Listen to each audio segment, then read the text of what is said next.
बोलो भागवत भगवान की जय। 17वां षष्ठम स्कंद। 17वां चित्रकेतु को पार्वती जी का शाप। श्री सुखदेव जी कहते हैं, परीक्षित, विद्याधर चित्रकेतु जिस दिशा में भगवान शंकर क्षण अंतर ध्यान हुए थे, उसे नमस्कार करके आकाश मार्ग से स्वच्छंदन विचरने लगे। महायोगी चित्रकेतु करोड़ों वर्षों तक सब प्रकार के संकल्पों को पूर्ण करने वाली सुमेरु पर्वत की घाटियों में विहार करते रहे। उनके शरीर का बल और इंद्रियों की शक्ति अक्षुण्ण थी रही। बड़े बड़े मुनि सिद्ध चारण उनकी स्तुति करते रहते। उनकी प्रेरणा से विद्याधरों की स्त्रियां उनके पास सर्वशक्तिमान भगवान के गुण और लीलाओं का गान करती रहती। एक दिन चित्रकेतु भगवान के दिए हुए तेजो में विमान पर सवार होकर कहीं जा रहे थे। इसी समय उन्होंने देखा कि भगवान शंकर बड़े बड़े मुनियों की सभा में सिद्ध चारणों के बीच बैठे हुए हैं और साथ ही भगवती पार्वती को अपनी गोद में बिठाकर एक हाथ से उन्हें आलिंगन किए हुए हैं। यह देखकर चित्रकेतु विमान पर चढ़े हुए ही उनके पास चले गए। भगवती पार्वती को सुना सुना कर जोर से हंसने लगे और कहने लगे। चित्रकेतु ने कहा, अहो, ये सारे जगत के धर्म शिक्षक और गुरुदेव है, ये समस्त प्राणियों में श्रेष्ठ है। इनकी यह दशा है कि भरी सभा में अपनी पत्नी को शरीर से चिपकाप कर बैठे हुए हैं। जटाधारी बहुत बड़े तपस्वी और ब्रह्मवादियों के सभापति होकर भी साधारण पुरुष के समान निरंजनता से गोद में स्त्री लेकर बैठे हैं। प्राय साधारण पुरुष भी एकांत में स्त्रियों के साथ उठते बैठते हैं, परंतु ये इतने बड़े व्रतधारी होकर भी उसे भरी सभा में लिए बैठे हैं। श्री सुखदेव जी कहते हैं, परीक्षित, भगवान शंकर की बुद्धि अगाध है। चित्रकेतु का यह कटाक्ष सुनकर वे हंसने लगे, कुछ भी बोले नहीं। उस सभा में बैठे हुए उनके अनुयायी सदस्य भी चुप रहे। चित्रकेतु को भगवान शंकर का प्रभाव नहीं मालूम था, इसी से वे उनके लिए बहुत कुछ बुरा भला बक रहे थे। उन्हें इस बात का घमंड हो गया था कि मैं जितेंद्रिय हूँ। पार्वती जी ने उनकी यह दृष्टता देखकर क्रोध से कहा। पार्वती जी बोली, अहो, हम जैसे दुष्ट और निरलजों का दंड केवल पर शासन और तिरस्कार करने वाला प्रभु इस संसार में यही है क्या? जान पड़ता है कि ब्रह्मा जी, भृगु, नारद आदि, उनके पुत्र सनकादि, परम ऋषि कपिल देव और मनु आदि बड़े बड़े महापुरुष धर्म का रहस्य नहीं जानते। तभी तो वे धर्म मर्यादा का उल्लंघन करने वाले भगवान शिव को इस काम से नहीं रोकते। ब्रह्मा आदि समस्त महापुरुष जिनके चरण कमलों का ध्यान करते रहते हैं, उन्हीं मंगलों को मंगल बनाने वाले साक्षात जगत गुरु भगवान का और उनके अनुयायी महात्माओं का इस अदम क्षत्रिय ने तिरस्कार किया है और शासन करने की चेष्टा की है। इसलिए ढीठ सर्वदा दंड का पात्र है। इसे अपने बड़प्पन का घमंड है। यह मूर्ख भगवान श्री हरि के उन चरण कमलों में रहने योग्य नहीं है, जिनकी उपासना बड़े बड़े सत्पुरुष किया करते हैं। चित्रकेतु को संबोधन कर, अतः दुर्मते, तुम पाप में असुर योनि में जाओ। ऐसा होने से बेटा तुम फिर कभी किसी महापुरुष का अपराध नहीं सकेंगे। श्री सुखदेव जी कहते हैं, परीक्षित, जब पार्वती जी ने इस प्रकार चित्रकेतु को शाप दिया, तब वे विमान से उतर पड़े और सिर झुकाकर उन्हें प्रसन्न करने लगे। चित्रकेतु ने कहा, माता पार्वती जी, मैं बड़ी प्रसन्नता से अपने दोनों हाथ जोड़कर आपका शाप स्वीकार करता हूँ, क्योंकि देवता लोग मनुष्यों के लिए जो कुछ कह देते हैं वह उनके प्रारब्ध अनुसार मिलने वाले फल की पूर्व सूचना मात्र होती है। देवी यह जीव अज्ञान से मोहित हो रहा है और इसी कारण इस संसार चक्र में भटकता रहता है तथा सदा सर्वदा सर्वत्र सुख और दुख भोगता रहता है। माता जी, सुख और दुख को देने वाला ना तो अपना आत्मा है ना कोई दूसरा। जो अज्ञानी है वे ही अपने को अथवा दूसरे को सुख दुख का कर्ता माना करते हैं। यह जगत सतरज और तम गुणों का स्वाभाविक प्रवाह है। इसमें क्या शाप और क्या अनुग्रह, क्या स्वर्ग, क्या नरक और क्या सुख और क्या दुख। एकमात्र परिपूर्णतम भगवान ही बिना किसी की सहायता के अपनी आत्मस्वरूपिणी माया के द्वारा समस्त प्राणियों की तथा उनके बंधन, मोक्ष और सुख दुख की रचना करते हैं। माता जी, भगवान श्री हरि सब में सम और माया आदि मल से रहित है। इनका कोई प्रिय अप्रिय, जाति बंधु, अपना पराया नहीं है। जब उनका सुख में राग ही नहीं है, तब उनमें राग जन्य क्रोध तो हो ही कैसे सकता है।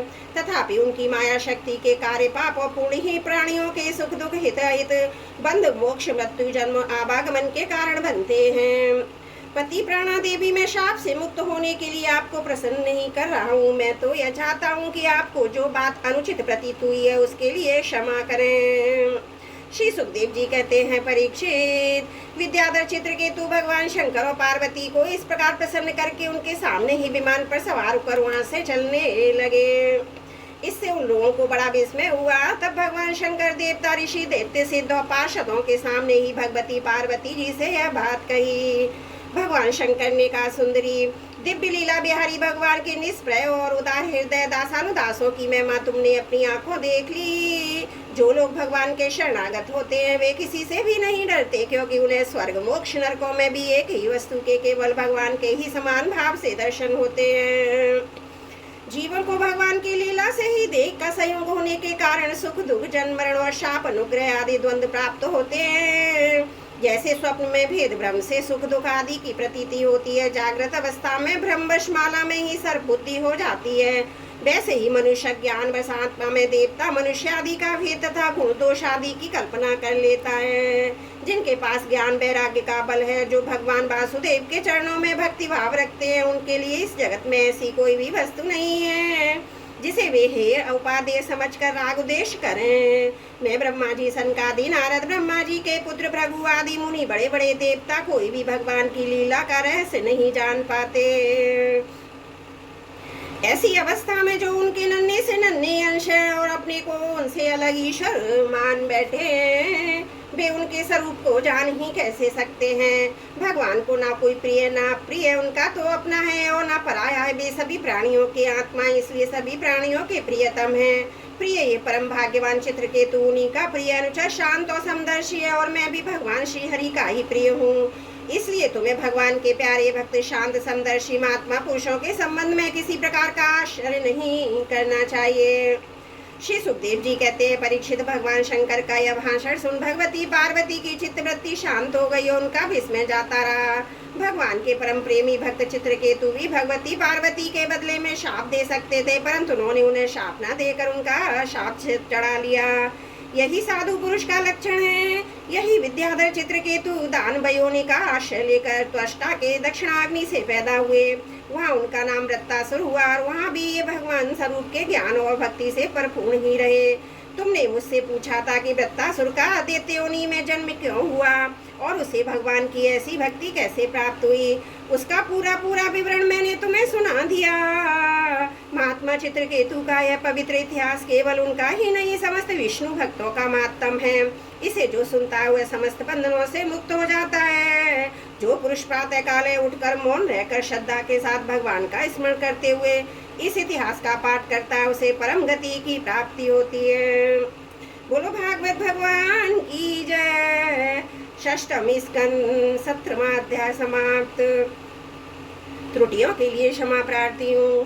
बोलो भागवत भगवान की जय। षष्ठम स्कंद 18वां अध्याय अदिति और दिति की संतानों की तथा मरुदगण की उत्पत्ति का वर्णन। श्री सुखदेव जी कहते हैं, परीक्षित, सविता की पत्नी प्रश्नि के गर्भ से 8 संतानें हुई। सावित्री, व्याहति, त्रही, अग्निहोत्र, पशु, सोम, चातुर्मास्य और पंचमहायज्ञ। भग की पत्नी सिद्धि ने महिमा, विभु और प्रभु ये 3 पुत्र और आशीष नाम की एक कन्या उत्पन्न की। यह कन्या बड़ी सुंदरी और सदाचारणी थी।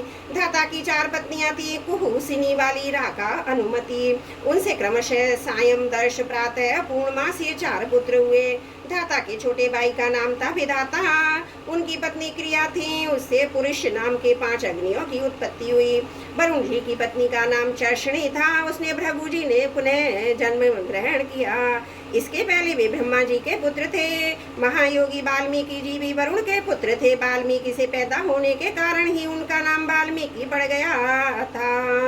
उर्वशी को देखकर मित्र और वरुण दोनों का वीर स्खलित हो गया था। उन दोनों में घड़े में रख दिया। उसी से मनुष्य मुनिवर अगस्त और वशिष्ठ जी का जन्म हुआ। मित्र की पत्नी थी रेवती, उसके 3 पुत्र हुए, उत्सर्ग, अरिष्ट और पिप्पल।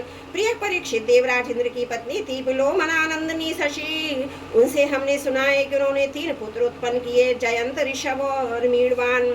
स्वयं भगवान विष्णु ही बलि पर अनुग्रह करने के लिए, इंद्र का राज लौटाने के लिए माया से वामन उपेंद्र के रूप में अवतीर्ण हुए थे। उन्होंने 3 पर पृथ्वी मांगकर तीनों लोक नाप लिए थे। उनकी पत्नी का नाम था कीर्ति, उससे वृक्ष लोक नाम का पुत्र हुआ। उसके सौभग आदि कई संतानें हुई। कश्यप नंद भगवान वामन ने माता अदिति के गर्भ से क्यों जन्म लिया और इस अवतार में उन्होंने कौन से गुण, लीलाएं और पराक्रम प्रकट किए, इसका वर्णन मैं आगे 8वें स्कंद में करूंगा। प्रिय परीक्षित, अब मैं कश्यप जी की दूसरी पत्नी दिति से उत्पन्न होने वाली उस संतान परंपरा का वर्णन सुनाता हूँ जिसमें भगवान के प्यारे भक्त श्री प्रहलाद जी और बलि का जन्म हुआ। दिति के दैत्य और दानवों के बंदनीय दो ही पुत्र हुए, हिरण्यकश्यपु और हिरण्याक्ष। इनकी संक्षिप्त कथा में मैंने तुम्हें तीसरे स्कंद में सुना चुका हूँ। हिरण्यकश्यपु की पत्नी दानवी कयादु थी। उनके पिता जम्ब ने उनका विवाह हिरण्यकश्यपु से कर दिया था। कयादु के चार पुत्र हुए, सहाद, अनुहाद, हाद और प्रहलाद। इनकी सिंह की नाम की ही एक बहन थी। उसका विवाह विप्रचित नामक दानव से हुआ। उससे राहु नामक पुत्र की उत्पत्ति हुई। यही वही राहु है जिसका सिर अमृतपान के समय मोहनी रूपधारी भगवान ने चक्र से काट दिया था। सहांद की पत्नी थी कृति, उससे पंचजन नामक पुत्र उत्पन्न हुआ। और हिरात की पत्नी थी धमनी, उसके दो पुत्र हुए, बातापी और इलवल। इस इलवल ने ही महर्षि अगस्त्य के आतिथ्य के समय बातापी को पकाकर उन्हें खिला दिया था। अनुहार्द की पत्नी सुम्रिया, जो दो पुत्र हुए, बाष्कल और महिषासुर। प्रहलाद का पुत्र था विरोचन, उसकी पत्नी देवी के गर्भ से दैत्यराज बलि का जन्म हुआ। बलि की पत्नी का नाम था अशना था, उसने बाण आदि 100 पुत्र हुए। दैत्यराज बलि की महिमा गान करने योग्य है, उसे मैं आगे 8वें स्कंद में सुनाऊंगा। बलि का पुत्र बाणासुर भगवान शंकर की आराधना करके उनके गणों का मुखिया बन गया। आज भी भगवान शंकर उसके नगर की रक्षा करने के लिए उसके पास ही रहते हैं। दिति के हिरण्यकश्यपु और हिरण्याक्ष के अतिरिक्त 49 पुत्र और थे। उन्हें मरुदगण कहते हैं। वे सब निसंतान रहे। देवराज इंद्र ने उन्हें अपने ही समान देवता बना दिया। राजा परीक्षित ने पूछा, भगवान मरुदगण ने ऐसा कौन सा सत्कर्म किया था जिसके कारण वे अपने जन्मजात असुरोचित भाव को छोड़ सके और देवराज इंद्र के द्वारा देवता बना लिए गए। ब्राह्मण मेरे साथ यहाँ की सभी ऋषि मंडली यह बात जानने के लिए अत्यंत उत्सुक हो रही है, अतः आप कृपा करके विस्तार से यह रहस्य बतलाइए। सूर्य जी कहते हैं, शौनक जी, राजा परीक्षित का प्रश्न थोड़े शब्दों में बड़ा सारगर्भित था। उन्होंने बड़े आदर से पूछा भी था, इसलिए सर्वज्ञ श्री सुखदेव जी महाराज ने बड़े ही प्रसन्न चित्त से उनका अभिनंदन करके यूं कहा। श्री सुखदेव जी कहने लगे, परीक्षित, भगवान विष्णु ने इंद्र का पक्ष लेकर दिति के दोनों पुत्र हिरण्यकश्यपु हिरण्याक्ष को मार डाला। अतः दिति शोक की आग से उद्दीप्त क्रोध से जलकर इस प्रकार सोचने लगी, सचमुच इंद्र बड़ा विषयी, क्रूर और निर्दयी है। हे राम, उसने अपने भाइयों को ही मरवा डाला। वह दिन कब आएगा जब मैं भी इस पापी को मरवा कर आराम से सोऊंगी। लोग राजाओं के देवताओं के शरीर को प्रभु कहकर पुकारते हैं, परंतु एक दिन यह कीड़ा विष्टा या राख का ढेर हो गया जाता है। इसके लिए तो दूसरे प्राणी को सताता है। उसे अपने सच्चे स्वार्थ और परमार्थ का पता नहीं, क्योंकि इससे तो नरक में जाना पड़ेगा। मैं समझती हूँ इंद्र अपने शरीर को नित्यमान कर मत वाला हो रहा है, इसे अपने विनाश का पता ही नहीं है। अब मैं यह उपाय करूंगी जिससे मुझे ऐसा पुत्र प्राप्त हो जो इंद्र का घमंड चूर चूर कर दे। दिति अपने मन में ऐसा विचार करके सेवा, शुश्रूषा, विनय, प्रेम और जितेंद्रियता आदि के द्वारा निरंतर अपने पतिदेव कश्यप जी को प्रसन्न रखने लगी। वह अपने पतिदेव के हृदय का एक एक भाव जानती रहती थी। परम प्रेम भाव, मनोहर, मधुर हास्यता, मुस्कान भरी तिरछी चितवन से उनका मन अपनी ओर आकर्षित करती रहती थी। कश्यप जी महाराज बड़े विद्वान विचारवान होने पर भी चतुर्दिति की सेवा से मोहित हो गए। उन्होंने विवश होकर ये स्वीकार कर लिया कि मैं तुम्हारी इच्छा पूर्ण करूंगा। स्त्रियों के संबंध में ये कोई आश्चर्य की बात नहीं है। षष्ठी के प्रभात में ब्रह्मा जी ने देखा सभी जीव संग हो रहे हैं, तब उन्होंने अपने आधे शरीर से स्त्रियों की रचना की और स्त्रियों ने पुरुषों की मति अपनी ओर आकर्षित कर ली। हाँ तो भैया, मैं कह रहा था कि दिति ने भगवान कश्यप की बड़ी सेवा की, इससे भी उस पर प्रसन्न हुए। उन्होंने दिति का अभिनंदन करते हुए मुस्कुराकर कहा। कश्यप जी ने कहा, अनिंद सुंदरी प्रिय, तुम पर प्रसन्न हूँ। तुम्हारी जो इच्छा हो मुझसे मांग लो। पति के प्रसन्न हो जाने पर पत्नी के लिए लोक परलोक में कौन सी अविष्ट वस्तु दुर्लभ है। शास्त्रों में ये बात स्पष्ट कही गई है कि पति स्त्रियों का परमाध्य इष्ट देव है। प्रिय लक्ष्मीपति भगवान वासुदेव ही समस्त प्राणियों के हृदय में विराजमान है। विभिन्न देवताओं के रूप में नाम और रूप के भेद से उन्हीं की कल्पना हुई है। सभी पुरुष चाहे किसी भी देवता की उपासना करें, उन्हीं की उपासना करते हैं। ठीक वैसे ही स्त्रियों के लिए भगवान ने पति का रूप धारण किया है। वे उनकी उसी रूप में पूजा करती हैं। इसलिए प्रिय, अपना कल्याण चाहने वाली पतिव्रता स्त्रियां अनन्य प्रेम भाव से अपने पति देव की ही पूजा करती हैं, क्योंकि पति देव से ही उनके परम प्रियतम आत्मा और ईश्वर हैं। कल्याणी, तुमने बड़े प्रेम भाव से भक्ति से मेरी वैसे ही पूजा की है। अब मैं तुम्हारी सब अभिलाषाएं पूर्ण कर दूंगा। असतियों के जीवन में ऐसा होना अत्यंत दुर्लभ है। दिति ने कहा, ब्रह्मन इंद्र के विष्णु के हाथों मेरे 2 पुत्र मरवा कर मुझे निपुति बना दिया, इसलिए यदि आप मुझे मुंह मांगा वर देना चाहते तो कृपा करके एक ऐसा अमर पुत्र दीजिए जो इंद्र को मार डाले। परीक्षित दिति की बात सुनकर कश्यप जी खिन्न होकर पछताने लगे। वे मन ही मन कहने लगे, हाय हाय, आज मेरे जीवन में बहुत बड़े अधर्म का अवसर पहुंचा है। देखो तो सही, अब मैं इंद्रियों के विषयों में सुख मानने लगा हूँ। स्त्री रूपणी माया मेरे चित्त को अपने वश में कर लिया है। हाय हाय, आज मैं कितनी दीनहीन अवस्था में हूँ। अवश्य अब मुझे नरक में गिरना पड़ेगा। इस स्त्री का कोई दोष नहीं है, क्योंकि इसने अपने जन्मजात स्वभाव का ही अनुसरण किया है। दोष मेरा है जो मैं अपनी इंद्रियों को अपने वश में न रख कर सका, अपने सच्चे स्वार्थ और परमार्थ को न समझ सका। मुझे मूड को बार बार धिक्कार है। सच्चे स्त्रियों के चरित्र को कौन जानता है। इसका मुंह तो ऐसा होता है जैसे शरद ऋतु का खिला हुआ कमल। बातें सुनने में ऐसी मीठी होती है मानो अमृत घोल रखा हो, परंतु हृदय हुआ तो इतना तीखा होता है कि मानो छुरे की पैनी धार हो। इसमें संदेह नहीं है, स्त्रियां अपनी लालसाओं की कठपुतली होती हैं। सच पूछो तो वे किसी से प्यार नहीं करती। स्वार्थवश वे अपने पति, पुत्र और भाई तक को मार डालती हैं या मरवा डालती हैं। अब तो मैं कह चुका हूँ कि मैं तुम मांगोगी दूंगा, मेरी बात झूठी नहीं होनी चाहिए, परंतु इंद्रिय भी वध करने योग्य नहीं है। अच्छा, अब इस विषय में मैं यह युक्ति करता हूँ। प्रिय परीक्षित, सर्वसम्मत कश्यप जी ने इस प्रकार मन ही मन अपनी भर्त्सना करके दोनों बात बनाने का उपाय सोचा। फिर तनिक रुष्ट होकर दिति से कहा।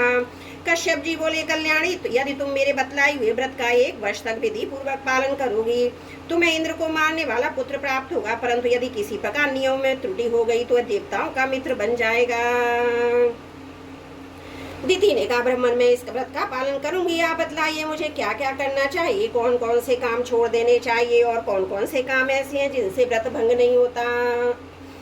कश्यप जी ने उत्तर दिया, प्रिय, इस व्रत में किसी भी प्राणी को मन, वाणी या क्रिया के द्वारा सताए नहीं, किसी को शाप या गाली ना दे, झूठ ना बोले, शरीर के नख और रोए ना काटे, किसी भी अशुभ वस्तु का स्पर्श ना करे, जल में घुसकर स्नान ना करे, क्रोध ना करे, 2 जनों से बातचीत ना करे, बिना धुलाऊ वस्त्र ना पहने, किसी की पहनी हुई माला ना पहने, झूठा ना खाए, भद्रकाली का प्रसाद या मांस युक्त अन्न का भोजन ना करे, शूद्र का लाया हुआ रजस्वला का देखा हुआ अन्न भी ना खाए, अंजलि से जलपान न करे, झूठे मुंह बिना आचमन किए, संध्या के समय बाल खोले हुए, बिना श्रृंगार के वाणी का संयम किए बिना और बिना चद्दर ओढ़े घर से बाहर न निकले, बिना पैर धोए या पवित्र अवस्थाओं में गीले पांवों से उत्तर या पश्चिम सिर करके दूसरे के साथ नगर अवस्था में था सुबह शाम सोना नहीं चाहिए। इस प्रकार इन निषिद्ध कर्मों का त्याग करके सर्वदा पवित्र रहे, धुला वस्त्र धारण करें और सभी सौभाग्य के चिन्हों से सुसज्जित रहे। प्रातः काल कलेवा करने के लिए गाय, ब्राह्मण, लक्ष्मी जी और भगवान नारायण की पूजा करें। इसके बाद पुष्पमाला, चंदन आदि सुगंध द्रव्य, नैवेद्य, आभूषण आदि से सुहागिनी स्त्रियों की पूजा करें। पति की पूजा करके उसकी सेवा में संलग्न रहें और भावना करती रहें कि पति का तेज मेरी कोख में स्थित है। प्रिय, इस व्रत का नाम पुंशवन है। यदि 1 वर्ष तक तुम इसे बिना किसी त्रुटि के पालन कर सकोगी तो तुम्हारी कोख से इंद्र खाती पुत्र उत्पन्न होगा।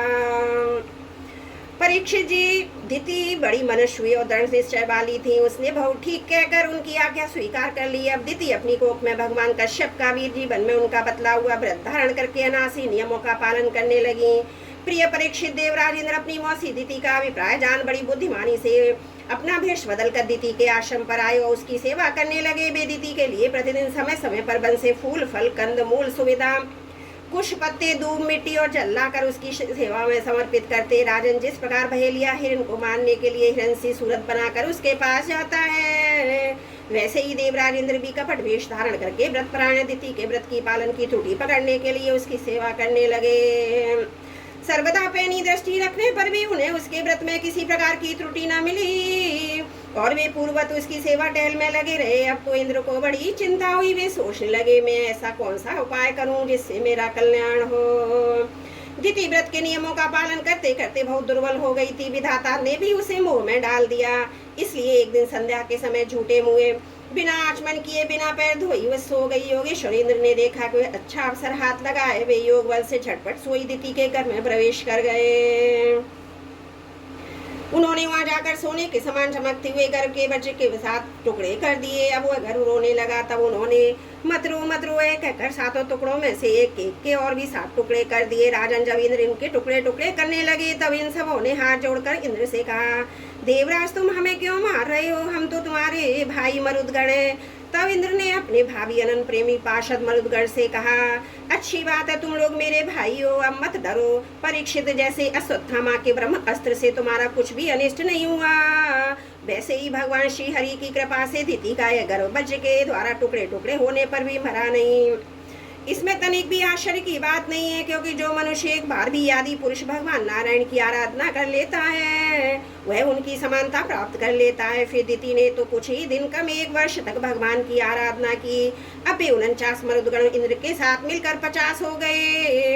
इंद्र ने भी सौतेली माता के पुत्रों के साथ शत्रु भावना रखकर उन्हें सोमपाई देवता बना दिया। जब दिति की आंख खुली तब उसने देखा कि उसके अग्नि के समान तेजस्वी 49 बालक इंद्र के साथ हैं। इससे सुंदर स्वभाव वाली दिति को बड़ी प्रसन्नता हुई। उसने इंद्र को संबोधन करके कहा, बेटा, मैं इस इच्छा से इस अत्यंत कठिन व्रत का पालन कर रही थी कि तुम अदिति के पुत्रों को भयभीत करने वाला पुत्र उत्पन्न हो। मैंने एक ही पुत्र के लिए संकल्प किया था, फिर 49 पुत्र कैसे हो गए? बेटा इंद्र, यदि तुम्हें इसका रहस्य मालूम हो तो सच मुझे बतला दो, झूठ ना बोलना। इंद्र ने कहा, माता, मुझे इस बात का पता चल गया था कि तुम किस उद्देश्य से व्रत कर रही हो, इसलिए अपना स्वार्थ सिद्ध करने के लिए मैं स्वर्ग छोड़कर तुम्हारे पास आया। मेरे मन में तनिक भी धर्म भावना नहीं थी, इसी से तुम्हारे व्रत में त्रुटि होते ही मैंने गर्भ के टुकड़े टुकड़े कर दिए। पहले मैंने इसके 7 टुकड़े किए थे, तब भी 7 टुकड़े 7 बालक बन गए। इसके बाद मैंने फिर एक एक के 7 टुकड़े कर दिए, तब भी वे न मरे बल्कि 49 हो गए। यह परम आश्चर्यमयी घटना देखकर मैंने ऐसा निश्चय किया, परम पुरुष भगवान की उपासना की यह कोई स्वाभाविक सिद्धि है। जो लोग निष्काम भाव से भगवान की आराधना करते हैं, दूसरी वस्तुओं की बात ही क्या है, मोक्ष की भी इच्छा नहीं करते, वे ही अपने स्वार्थ पर पाठ में निपुण हैं। भगवान जगदीश्वर सबके आराध्य देव और अपने आत्मा ही हैं। वे प्रसन्न होकर अपने आप तक का दान कर देते हैं। भला ऐसा कौन बुद्धिमान है जो उनकी आराधना करके विषय भोगों का वरदान मांगे? माता जी, ये विषय भोग तो नरक में भी मिल सकते हैं। मेरी स्नेहमयी जननी, तुम सब प्रकार से मेरी पूज्या हो। मेरे मूर्खतावश बड़ी दुष्टता का काम किया, तुम मेरे अपराध को क्षमा करो। और ये बड़े सौभाग्य की बात है कि तुम्हारा गर्भ खंड खंड हो जाने से एक प्रकार मर जाने पर भी फिर से जीवित हो गया।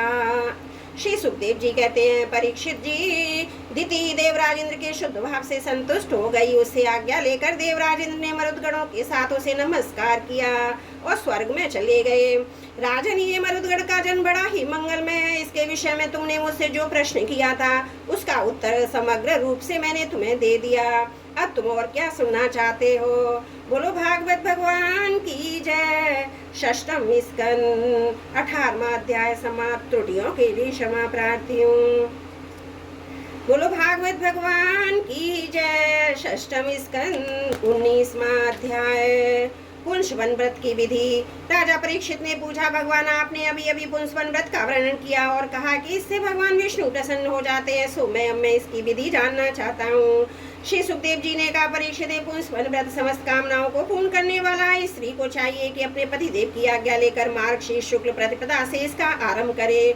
पहले मरुदगण के जन्म की कथा सुनकर ब्राह्मणों से आज्ञा ले, फिर प्रतिदिन सवेरे दांतुन आदि से दांत साफ करके स्नान करे, 2 श्वेत वस्त्र धारण करे, आभूषण भी पहन ले। प्रातः काल कुछ भी खाने से पहले ही भगवान लक्ष्मी नारायण की पूजा करे। इस प्रकार प्रार्थना करे, प्रभु, ये आप पूर्ण काम है, अतः आपको किसी से भी कुछ लेना देना नहीं है। आप समस्त विभूतियों के स्वामी हो, सकल सिद्धि स्वरूप हो। मैं आपको बार बार नमस्कार करती हूँ। मेरे आराध्य देव, आप कृपा, विभूति, तेज, महिमा, वीर्य आदि समस्त गुणों से नित्य युक्त हैं। भगवमय ऐश्वर्यों से नित्य युक्त रहने के कारण आपको भगवान कहते हैं। आप सर्वशक्तिमान माता लक्ष्मी जी, आप भगवान की आराधनीय महामाया रूपिणी है और भगवान के सारे गुण आप में निवास करते हैं। भाग्यवती जगत माता, आप मुझ पर प्रसन्न हो, मैं आपको नमस्कार करती हूँ। परीक्षित इस प्रकार स्तुति करके एकाग्रचित से ओम नमो भगवते महापुरुषाय महानुभावाय महाभिभूताय पते ये महाविभूति हरणी ओमकार स्वरूप महानुभाव समस्त महाविभूतियों के स्वामी भगवान पुरुषोत्तम को और उनकी महाभूतियों को नमस्कार करती हूँ। उन्हें पूजा उपहार की सामग्री समर्पण करती हूँ। इस मंत्र के द्वारा प्रतिदिन स्थिर चित्त से विष्णु भगवान का आवाहन, अर्घपाद, आचमन, स्नान, वस्त्र, यज्ञोपति, आभूषण, गंध, पुष्प, धूप, दीप, नैवेद्य आदि निवेदन करके पूजन करें। जो नैवेद्य अंत्य बच रहे हैं उसमें ओम नमो भगवते महापुरुषाय महाविभूति पते स्वाहा। महान ऐश्वर्यों के अधिपति भगवान पुरुषोत्तम को नमस्कार है। मैं उन्हीं के लिए इसे भविष्य का हवन कर रही हूँ। यह मंत्र बोलकर अग्नि में 12 आहुतियां दें। परीक्षित, जो इस प्रकार की संपत्तियों को समाप्त करना चाहते हो उसे चाहिए प्रतिदिन भक्ति भाव से भगवान लक्ष्मी नारायण की पूजा करे, क्योंकि वे दोनों समस्त अभिलाषाओं के पूर्ण करने वाले एवं श्रेष्ठ वरदानी हैं। इसके बाद भक्ति भाव से भरकर बड़ी नम्रता से भगवान को साष्टांग दंडवत करे। 10 बार पूर्वोक्त मंत्र का जप करे, फिर इस स्तोत्र का पाठ करे। हे लक्ष्मी नारायण, आप दोनों सर्वव्यापक और संपूर्ण चराचर के जगत के अंतिम कारण हैं। आपका और कोई कारण नहीं है। भगवान माता लक्ष्मी जी आपकी माया शक्ति है। यही स्वयं अव्यक्त प्रकृति भी है। इनका पार पाना अत्यंत कठिन है। प्रभु, आप ही महामाया के अधीश्वर हैं और आप ही स्वयं परम पुरुष हैं। आप समस्त यज्ञ हैं और ये है यज्ञ क्रिया। आप फल के भोक्ता हैं और ये है उसके उत्पन्न करने वाली क्रिया। माता लक्ष्मी जी तीनों गुणों की अभिव्यक्ति हैं और आप उन्हें व्यक्त करने वाले उनके भोक्ता हैं। आप समस्त प्राणियों के आत्मा हैं। लक्ष्मी जी से शरीर, इंद्रियों, अंतकरण है। माता लक्ष्मी जी नाम एवं रूप हैं। आप नाम रूप दोनों के प्रकाशक और आधार हैं। प्रभु, आपकी कीर्ति पवित्र है। आप दोनों ही त्रिलोकी के वरदानी परमेश्वर हैं। अतः मेरी बड़ी बड़ी आशा अभिलाषाएं आपकी कृपा से पूर्ण हो। परीक्षित, इस प्रकार परम वरदानी भगवान लक्ष्मी नारायण की स्तुति करके वहां से नैवेद्य हटा दें। आचमन करा के पूजा करें। तदंतर भक्ति भाव भरित हृदय से भगवान की स्तुति करें और यज्ञावशेष को सूंघकर फिर भगवान की पूजा करें। भगवान की पूजा के बाद अपने पति को साक्षात भगवान समझकर परम प्रेम से उनकी प्रिय वस्तु सेवा में उपस्थित करें। पति का भी यह कर्तव्य कोई आंतरिक प्रेम से अपनी पत्नी के प्रिय पदार्थ ला लाकर उसे दे। उसके छोटे बड़े सब प्रकार के काम करता रहे। परीक्षित, पति पत्नी में से एक भी कोई काम करता है तो उसका फल दोनों को होता है। इसलिए यदि पत्नी रजोधर्म आदि के समय व्रत करने का योग न हो तो बड़ी एकाग्रता और सावधानी से पति को इसका अनुष्ठान करना चाहिए। यह भगवान विष्णु का व्रत है। इसका नियम लेकर बीच में कभी नहीं छोड़ना चाहिए। जो भी यह नियम ग्रहण करे हुआ प्रतिदिन माला, चंदन, नैवेद्य, आभूषण आदि से भक्ति पूर्वक ब्राह्मण, स्वाग्नि स्त्रियों का पूजन करे तथा भगवान विष्णु की भी पूजा करे। इसके बाद भगवान को उनके धाम में पधरा दे, विसर्जन कर दे। तदंतर आत्मशुद्धि और समस्त अभिलाषाओं की पूर्ति के लिए पहले से उन्हें निवेदित किया हुआ प्रसाद ग्रहण करे। साध्वी स्त्री इस विधि से 12 महीनों तक पूरे साल भर इस व्रत का आचरण करके मार्गशीर्ष की अमावस्या को उद्यापन संबंधी उपवास और पूजन आदि करे। उस दिन प्रातः काले स्नान करके पूर्ववत विष्णु भगवान का पूजन करे। उसका पति पाक यज्ञ की विधि से घृत मिश्रित खीर की अग्नि में 12 आहुति दे। इसके बाद जब ब्राह्मण प्रसन्न होकर उसे आशीर्वाद दें तो बड़े आदर से सिर झुकाकर उन्हें स्वीकार करे। भक्ति भाव से माथा टेक कर उनके चरणों में प्रणाम करे। उनकी आज्ञा लेकर भोजन करे। पहले आचार्य को भोजन कराए, फिर मौन होकर भाई बंधुओं के साथ स्वयं भोजन करे। इसके बाद हवन से बची हुई घृत मिश्रित खीर अपनी पत्नी को दे दे। वह प्रसाद स्त्री को सत्पुत्र और सौभाग्य देने वाला करने वाला होता है। परीक्षित, भगवान के इस पुंसवन व्रत का जो मनुष्य विधि पूर्वक अनुष्ठान करता है उसे यही उसकी मनचाही वस्तु मिल जाती है। स्त्री इस व्रत का पालन करके सौभाग्य, संपत्ति, संतान या शौर्य प्राप्त करती है तथा उसका पति चिरायु होता है। इस व्रत का अनुष्ठान करने वाली कन्या समस्त शुभ लक्षणों से युक्त पति प्राप्त करती है और विधवा इस व्रत से निष्पाप होकर वैकुंठ में जाती है। जिसके बच्चे मर जाते हो स्त्री इसके प्रभाव से चिरायु पुत्र उत्पन्न करती है। धनवती किंतु अभाग्नि स्त्री को सौभाग्य प्राप्त होता है और कुरूपा को श्रेष्ठ रूप मिल जाता है। रोगी इस व्रत के प्रभाव से रोग मुक्त होकर बलिष्ठ शरीर और श्रेष्ठ इंद्रिय शक्ति प्राप्त कर लेता है। जो मनुष्य मांगलिक श्राद्ध कर्मों में इसका पाठ करता है उसके पितर और देवता अनंत तृप्ति लाभ करते हैं। वे संतुष्ट होकर हवन के समाप्त होने पर व्रती की समस्त इच्छाएं पूर्ण कर देते हैं। ये सब तो संतुष्ट होते ही हैं। समस्त यज्ञों के एकमात्र भोक्ता भगवान लक्ष्मी नारायण भी संतुष्ट हो जाते हैं और व्रती की समस्त अभिलाषाएं पूर्ण कर देते हैं। परीक्षित, मैंने तुम्हें मरुदगण की आदरणीय और पुण्य प्रद जन्म कथा सुनाई और साथ ही दिति के श्रेष्ठ पुंसवन व्रत का वर्णन भी सुना दिया। बोलो भागवत भगवान की जय। षष्ठम स्कंद 19वां अध्याय समाप्त। त्रुटियों के लिए क्षमा चाहती हूँ।